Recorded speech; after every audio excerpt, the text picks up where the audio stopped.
पेटलं पाहिजे, आतून पेटलं पाहिजे आणि तबल्याचं जे जे शिक्षण घेता येईल ते घेतलं आणि तेवढ्यावरच समाधान न मानता क्वालिफिकेशन तुम्हाला मिळवता आलं पाहिजे। या क्षेत्रात तुम्ही पदार्पण करावं। त्यांनी IITचं सांगितलं, JEEचं सांगितलं, NEETचं सांगितलं आणि स्वप्न बाळगा, उदात्त स्वप्न बाळगायला हरकत काहीच नाही। जो स्वप्न कोणाशी बाळगतो तो कधी ना कधी पूर्णत्वासाठी येण्यासाठी प्रयत्नशील असतो आणि त्याला मी प्रयत्न करीत राहील।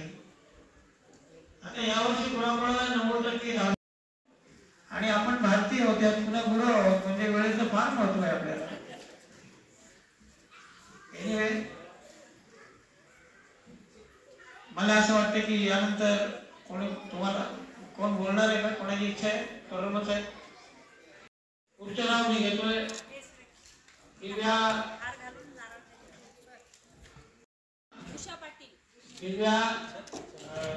आदित्य पाटील।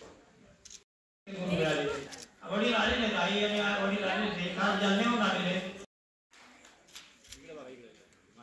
इंग्लिश मीडियम मधून 88% गुण मिळवलेले आहेत।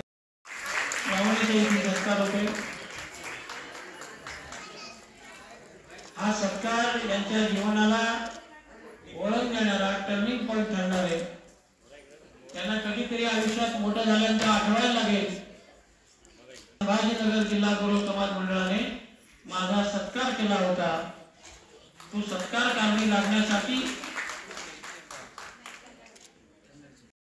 अनिल तोरडमल, अहमदनगर गुरु सेवा संघाचा अध्यक्ष।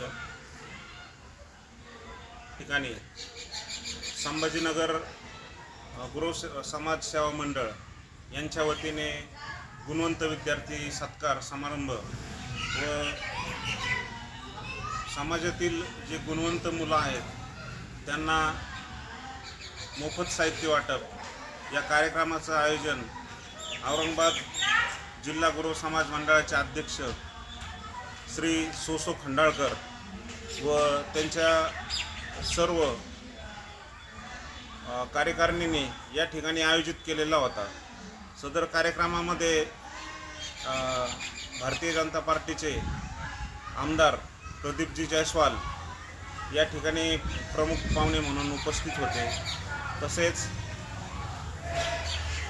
अखिल गुरु समाज संघटनेच्या राष्ट्रीय उपाध्यक्ष सुरेखाताई तोरडमल, त्यानंतर अहिल्यानगर गुरु समाज संघटनेचे जिल्हा अध्यक्ष महेशजी शिर्के यांच्या प्रमुख उपस्थितीत या ठिकाणी कार्यक्रम पार पाडला। सदर कार्यक्रमामध्ये